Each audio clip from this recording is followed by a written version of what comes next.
Tanong ko po, bakit 3 disciples lang po kasama ni Jesus sa Transfiguration? Brother Wendell? Napakahalaga din na malaman natin kung bakit tatlo yon. At yung tatlo ay may mahalagang tungkulin sa simbahan. Bakit?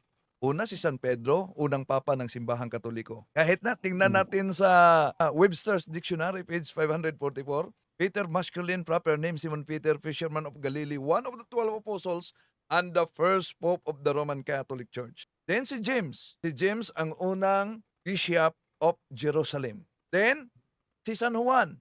Si San Juan ang mahal na alagad ng ating Panginoon Jesucristo na hindi siya iniwan nung nakapako siya sa cross. Kasama ang mahal na Birhen Maria. Kaya, ito talaga ang sekreto, no? Sa halos lahat ng mga apostol ng ating Panginoon Jesucristo, namatay sila ng martyrdom except ni San Juan.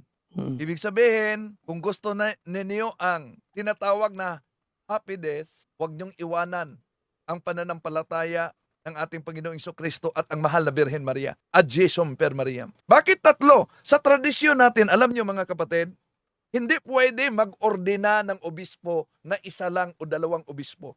Dapat tatlo. Dahil ang ordinasyon ay hindi personal. Ang ordinasyon ay may kaugnayan sa apostolic tradisyon. Yan po, balik. Maraming salamat, Brother Wendell, sa napakagandang sagot, no? At na-enlighten po ang lahat.